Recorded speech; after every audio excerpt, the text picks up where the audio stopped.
Welcome to Construction Champions Podcast, where we are burning the house down and rebuilding it twice a week.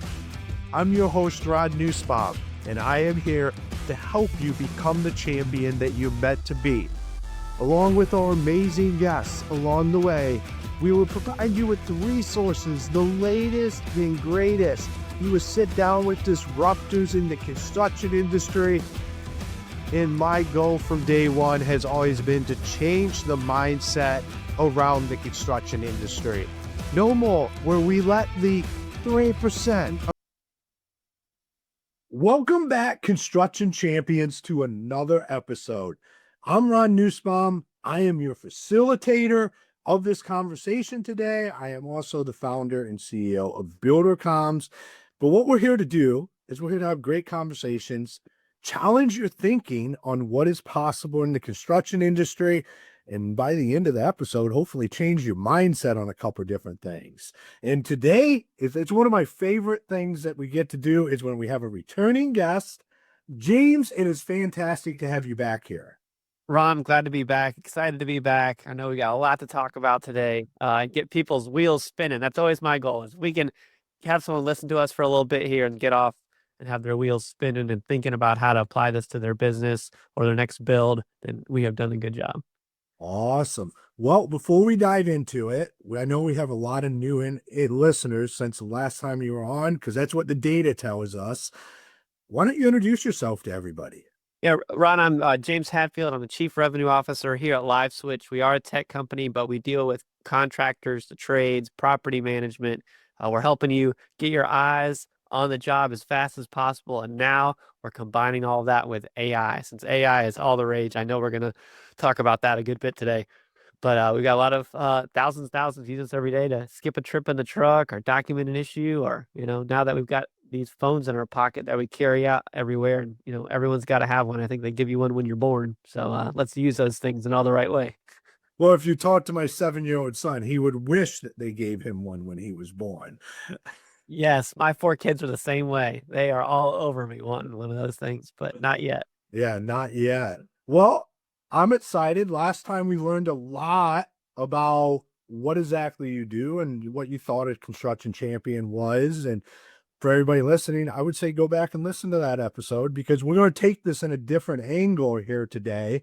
And we're really going to dive into what the revolution that James is seeing in the construction industry. So why don't you tell us all the new updates since the last time we talked? Yeah, so I think a lot of things that are going on in the industry is the word AI. It's all the buzz, all the rage, but I think a lot of us are like, sounds great, but I don't even know what to do with that stuff, man. I mean, honestly, like it sounds like magic beans, So I think for a lot of us, we're trying to demystify it. I remember, I was a contractor for a long time. I had painting and power washing companies, and we used to, hand roll, hand brush the house, and then I'm dating myself. Then paint sprayers came along. I mean, paint sprayer was like the latest technology, right? So what did we do? Went ahead and bought one because everybody was buying one. And then we played with it. Really. I mean, the first 5 jobs we used a sprayer on, it was terrible. I mean, we were making all kinds of mistakes, accidentally spraying the roof or spraying the wrong paint or not using the shields right. I mean, you know how it is when you get a new tool on the job site. The first thing to do is play with it and figure out where it fits. And then I'll never not be without a sprayer in the painting, industry, because we paint a house in half the time with them and do it twice as good. So I think that's a lot of things that are going on with AI right now. Is it's the new toy on the job site that we kind of know. Some of us are far along. We already got it. We've implemented it. It's our process. We're never going to be without AI. But for some of us, we're like, I don't even know where to start. So I would say the place everyone should start is to play with it. Just like with the paint sprayer, just bring it on the job site and play with the dang thing, right? And so I'm going to say, go to the free stuff first. Go to ChatGPT, go to Grok, go to Gemini, pick your flavor, and just ask it questions about anything. It doesn't even have to be about the build. It doesn't have to be about construction. Just play with it and see what it can do. And so that'll start to demystify this thing. I think a lot of us, if we're honest, we're just like, I just delayed putting it off. I know I need to look into it, but I haven't had a chance. Or maybe we hate to say it, but we're kind of scared of it, or we don't really know what to do with it, or we're fearful. I don't know, Ron, what do you think the average listener is thinking when they hear AI? Well, I think that was one of the best examples of what people should go do that I've heard yet, because it's true. It's like we hear it all the time. Everybody, people, I think people think that it's moving a lot faster than what it really is. Like there's great tours out there, but there is a lot of people on the sidelines, especially in the construction world, that are like, when exactly are we going to make our move? And they're doing nothing, which is the wrong thing to do. You should be doing something. And then you have big organizations that have entire research going into this. Like they're not even rolling it out to everybody at scale, but they're like, we're going to figure this out. And then you just have people that are out there using it and probably making a mess like the paint sprayer did originally. Totally. Absolutely. I think a lot of us just need to think about where she's going, right? So step one, play with it. After you're done playing with it, here's what we're going to do next, right? There's this stuff that what we're doing is we're taking live and recorded video. So anytime you have a problem at home, right, or a problem with your vehicle or a truck or whatever, what do we like to do? I know what I like to do. Like to go to YouTube and I like to watch someone fix whatever I'm trying to fix in the house, or, I'm visual. So if you can show me on a YouTube video, I can probably get it. I'll figure out the tools and I'll make it happen. Right. So I think a lot of us are accustomed to doing that. Well, now imagine you can take your own video and now combine it with AI and ask it to do things for you. So if you're doing your daily or your punch list or your weekly and you're walking around, now you just carry your phone with you and talk about out loud what you're thinking and seeing.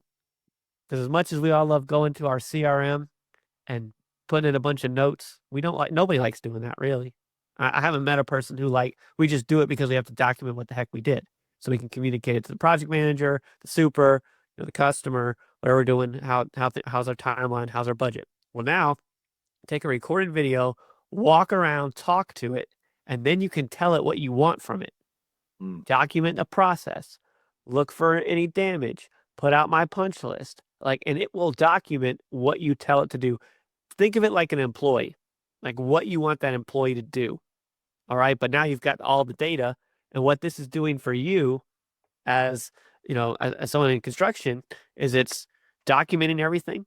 So you can show finance, build, customer, team member, super, 1099, sub, whatever you need to do. And you can start sending these videos with outputs to whatever you want to do as part of your project. So that's step one, play with AI. Step two, now start to talk to it and make it do a few things for you. That's the second step. We don't have to solve world peace yet or have the robots come back like Terminator, right? We don't have to do that yet, but we want to start finding the ways we can implement in our business that makes sense for us or for you or where you're at. All right. Because you don't want to wait on this stuff. You wait, it's going to be too late. I promise you. Yeah. No, I think you bring up a very fascinating point that I've thought about a lot, and it's the data fatigue, the entering of data. Like that is a real thing. And it is something that I finally believe like we're at an apex with software where it no longer has to be all this data entry, where like what you're talking about is like if you learn to use this stuff and talk to it the right way, you never have to enter in any information ever again. I mean, we're getting so close to it. Oh, it's here now, right? Like this is what we're doing every day, is it's here now. So you just need to now start to play with the tool. The paint sprayer is now a thing. It's on the job site. You can sit there and look at it or deny it, or we can start to lean into it a little bit. And I think that's the challenge, is that we've got to figure out how we can practically and tactically use this AI in our business and just do the things that work, right? I would say the first and easiest thing to do is, as you are needing to see, okay, back in the day I had Nextel walkie-talkies. I love those things. That's how I talked to all my crews, wherever I was getting job updates. How are we doing this project? How are we doing that project? And I just hit the button and we had Nextels rolling, right? And we had to describe to each other what was going on. Like you had to talk through it because I couldn't see it. Well, now I can just send somebody a text and they can show me and I can see it. This is like advanced FaceTime. So think of FaceTime, but built for third-party assistance, built for me as a project manager or owner, or maybe I'm a senior that needs to look at a junior's work, whatever it is. I don't want to. Most expensive thing I'm doing is hopping in one of my trucks or getting on an airplane to go and see the project. When if I got a superintendent there or one of my guys like, hey, show me what you're looking at, right? So now they're walking you around and you're documenting everything. You're seeing everything that's going on the job site. And then you have your layer of AI with whatever you need to do with that information. Where is it going? Is it going to the customer? Is it going to another, subcontractor? Is it going to insurance? Where is that? And then talk to it. Tell it, this is what I want out of that video. Because now you're going to be able to give them the video and the output, right? That you didn't have to spend an hour right now, that long email or however you want to communicate. It's that kind of thing and it's like it's got your back. It's like your assistant. I always think about it like the Iron Man. Like he's got Jarvis. You still need the Iron Man and the Iron Suit, but the Iron Man suit is doing things for you. Think about it like that. I hope this is starting to paint a picture of where we are now, that we can do this today. These are the kind of things that you can bring on your job sites into your business. And this is not complicated stuff where you're having to teach your teams. They have to go back to school again to learn this stuff. This stuff, if you can send a text or you can ask someone to do something, you know how to use this stuff. Yeah, and I think it's that the intentionality when you talk about just it's because you can just record a video and do anything with it, and then you add that layer of AI in there. That's intentionally designed to do this. Like this isn't like taking a video and throwing it in ChatGPT and giving it a prompt. Like this was developed to be able to do this at this level. And I think that in itself can be confusing to people when we start talking about AI and software, when it's like, well, can't I just do this, this, and that? Yeah, but the results are not remotely going to be positive. Correct. That's exactly right. And where is it stored and how are you giving it to other team members and things of that nature? Like there's a lot of cool technology out there, but we just can't use it because it wasn't built for us, right? We try to make it fit sometimes, but things that are thoughtfully built, like the software you're using every day, the technology you're using every day, like this person has walked a mile in my shoes. They know what I'm doing here, right? Like if I'm getting ready to bury a pipe that we just, dug a trench for, right? I'm going to talk to it, to video, and say, hey, look, we're getting ready to bury this because once I bury it, I can't see it anymore. Like here's the size of the pipe, here's what we're burying, here's everything, here's the location, and you just talk to it. And now you've got that documented in case you got to go back a year later or they're getting ready to do an expansion, addition. Where did we put that pipe? Where did they put the electrical wires? What did we install? And now just talking to it, even complicated stuff, it's just saving your memory, first of all, because I can't even remember what I had for breakfast, right? And then it's making sure everything gets written out and seen for the next person I got to pass it along to who's going to be on the job site. Mm. Yeah, and you're not asking anybody to do anything that they're not going to be doing anyhow. It's just how are we storing that data? Where's it going? And like we used to collect the same thing is just have guys shoot a video and just tell me, but we didn't get any information off of it. I mean, this is 8 years ago. So like there was no information unless I paid somebody to dictate what was then on that and start to put it together. And this is in real time. You now have it. It's protection. It helps with liability. And plus you have all the thoughts of that foreman or that project manager that was on site that can be priceless long term. Absolutely. It's completely. I mean, if you're doing a custom home build, if you're doing a remodel, you're doing commercial work, now I'm documenting everything I did on that build for whenever there's an issue down the line, right? And maybe they're calling me back because I built the home, or maybe I've got to refer it to one of my subcontractors. Right now, they're knowing what I installed, how I installed it, everything. And that's so much different than just rolling out a blueprint and looking at some old notes. Like, stuff gets lost. So we want to be able to take documentation to the next level, but I want it also to save me time. So it's that dual benefit of better documentation, but now I'm doing it in so much faster time that you'll find that like when I had the Nextel walkie-talkies, I could never get rid of those things. I mean, that's how I spoke to my team, until the smartphone came along and then it didn't replace it. But, different tools for different things at that time where we are technology-wise. But this stuff becomes indispensable. You got to have it. I love that. I love the Nextel example because that was a hard transition for a lot. Like when that phased out, as you've spoken to, like that was a hard transition, but that like we're about ready to have the same like, but it's going to be even harder because it's going to be at more of a mass and more stuff's going to go away than just a walkie-talkie function. That's it. I mean, we went from Nextel to BlackBerry, right? Then we went from our Blackberries to phone calls. Then we went from phone calls to texts, right? We try to get as much done texting as we can. We don't even like talking on the phone anymore. So now the next iteration is to see everything, right? It's one thing for me to read it or hear it.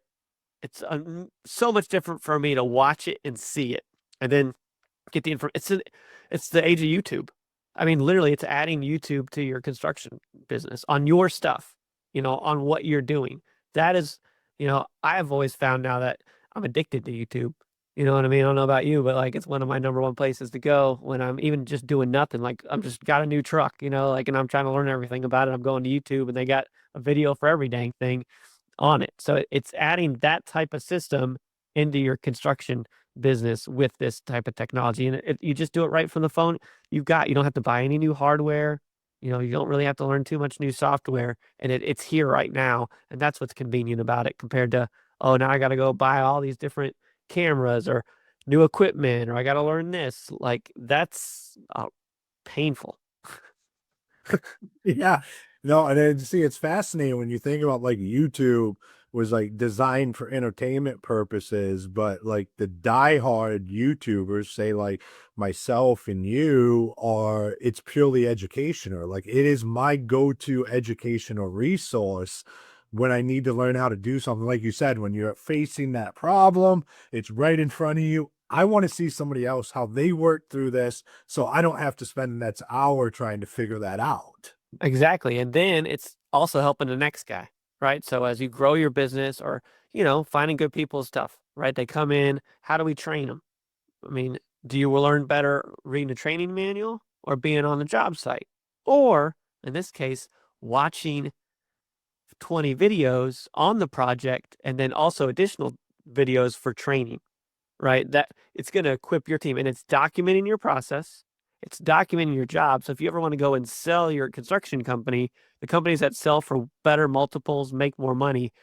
Everything's documented, all the process, all the work, all the training, all these things, and they don't have key man problems. Like if you can't leave your business for more than a month, you're probably not ready to sell or you're not going to be selling for that much because you got a key man problem. So these are all the things that start to weave into every part of your construction company to make it more valuable, easier to onboard people, and then just easier to find the stuff that you did from way back when that you can't remember.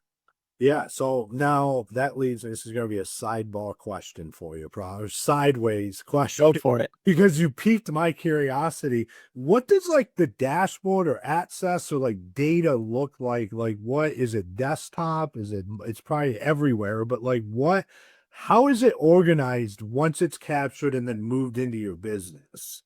Yep. So we don't do any applications, right? No one wants to download another app on their computer, phone, tablet. It's just all going to live in the browser, in the cloud, right? So whether you work from your phone, I got a lot of guys that live on their phones. I got guys now with tablets. Everyone's bringing tablets on the job site now, or your computer, right? So if you're sitting in the truck or you're sitting in the office, you got your computer open, you're going to be able to go right in and see all of your documentation. It's just on a dashboard. You can either search through it, like, hey, find it by a job, by a project, and then it'll all have the history of it. And it's all marked by location. So when you get on the job site, you just hit the GPS and hit the location. And when you're on that job site, either physically, you can see all the work you've done, or remotely, you just look it up by the address or the name of the customer, and it's everything. Like if it's 3 years worth of information, videos, photos, everything, it's going to be all right there at your fingertips to watch, share, comment on, draw on the photos, whatever you want to do, and be able to communicate with whoever you need to communicate on. But you can scroll right through your phone, tablet, or computer. Easy peasy. Awesome. Yeah, and then probably just shoot that right off at a click of a button to anybody. That's exactly right. Whether you're texting it, emailing it, easy to get, to the next person. Well, I have to ask, because what you're doing is, you're creating a lot of data. What does the future look like here? Like what is in the next steps? Like if we have this conversation again in say 6 months again, like where are we going to be at? Yep. Let me take you down the path. All right. So what's going to end up happening is like when you pitch your jobs and you're like, hey, we're a construction company. Guess what? We use electricity. People will be like, you're an idiot. We all have electricity. Now, that might have been a big deal 100 years ago. You might have been kicking everyone's tail having electricity and having stuff. But nowadays, like it's expected. Same thing's going to happen with AI. You're not going to be leading saying, hey, we're a construction company that leverages AI for our build and documentation. You won't say, you're saying AI is like saying you have electricity. That's going to go like you'll learn it, right? You're gonna learn it like we're talking about today, and it'll be another feather in your cap. The next big thing coming in the future is what we've been talking about, your data and how you have your data, right? And now the data is video and photos, and as well as the information stored in those videos and photos. Now that we can extract it, meaning like you ask, hey, document my process here, document my weekly punch list here, compare it to last week or whatever you want to ask it, right? And you've got all your information. So that photos and videos, imagine going back a year and going on your phone because everyone you scroll through all those pictures when videos were taken. Now you can take data, photos and videos from the past, a build you did a year ago, and now run it through AI. Okay, so you'll have all that. So what people will be what you'll be wanting in your business is called data, right? But think of it as a ton of videos, ton of photos, ton of documentation. That'll make your business way more valuable, and you'll have documented all your builds. All right. So you keep fast forwarding the movie. The next thing we're going to start doing and seeing right now, we're trying to use technology that your entire team has. Everybody has a smartphone on your team. Maybe there's that one guy still working a flip phone. Bless his heart. Get him a smartphone, right? But they all have these in the pockets. This is our number one tool in our toolbox, right? What you'll see end up happening is this phone is going to start transferring to your face. Okay, you've started to see it with Meta, Facebook, whatever they want to call themselves these days. But like they've got glasses that you wear that have video cameras in the lenses, have GPS data and audio data. So you can work hands-free. Because it's one thing to walk around the job site holding your phone, and everyone's trying to put GoPros on their helmet and stuff. Nobody's really doing all that. It sounds good, but no one's wanting to wear the GoPro around. At least most people. Some do. If you love it, hopefully I'm not hurting your feelings. But we bring out phones and we're walking around. I've got one hand available and the other hand. So now what we want to do is take that phone and put it on our face, right? So now I can use both my hands, walk around the job site. And as this video is coming in, you're getting video, audio, location, and you can start running it through code. So imagine you're an electrician, you're doing the final electrical build in the property, right? You can make sure what you're seeing, what you're saying, what you're building matches the code so you don't burn the house down or the commercial building down. That's the future, right? So from face to AI to leveraging it through code, blueprint, plans, go to the PM, and now all your team's wearing it on their face. We're not there today, and I don't think we're going to be there for a couple of years, but that's what's coming next. But you're lumping in the AI, data, in your systems to do all of that so you can work hands-free or remotely. Think about this. As your junior techs become senior techs and our bones start aching and we can't do what we used to, we still got all that knowledge in our head. Well, now you can take your senior tech and they can work from home or the office and instantly connect to those junior technicians and start looking through their eyes or their phone and say, here's what you got to do. Here's what we need. So you're going to leverage your talent, even if they're more senior or older and can't do what they used to physically, but they still got the intelligence to share.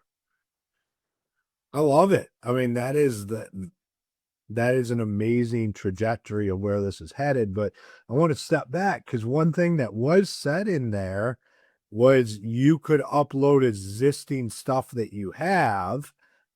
So for people that are like, oh my goodness, he's talking about glasses and all of this stuff. And what do I do? Is you could literally take stuff you already have, upload it and mess around with it. Like we're at the beginning when we're talking about just toying around with something, you don't even have to take it to the job site. Like you could utilize information you have and learn from it and see exactly how do you want to use this on your project. That's exactly right. Because once you can put it safely in the cloud, right? Get it off that phone, put it in the cloud. You can have a project from 5 years ago you had photos and videos on, and you can now analyze that with AI. Exactly what Ron's saying. Make a project of it. Hey, this is the 12345 North Elm Street, Detroit, Michigan job. You know, let's upload that and then leverage lessons learned from it. Like if you remember, oh, I remember when I did that project a year ago. Oh, I think I have some photos and videos. I remember installing certain HVAC, unit on that property. Oh, I have pictures of it.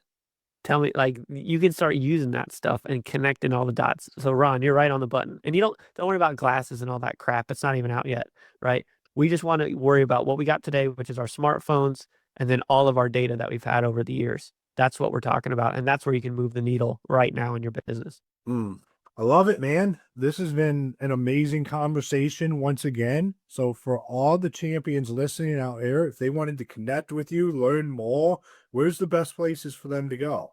Yeah, two spots. One, go to LinkedIn if you're on it. Look up James Hatfield, like Hatfields and McCoys, LiveSwitch, LiveSwitch.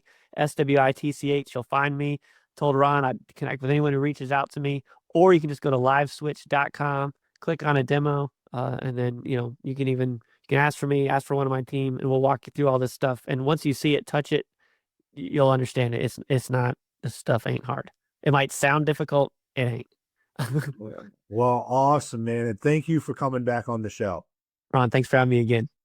All right, Construction Champions, another episode in the bag where I think we did a fantastic job of pushing the limits on the mindset and our thinking, but at the same time, we linked it back to the past.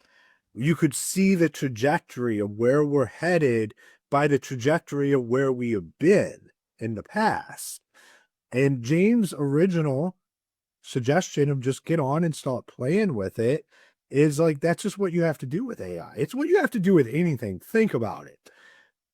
We go to the store and we play with the newest toys before we buy them.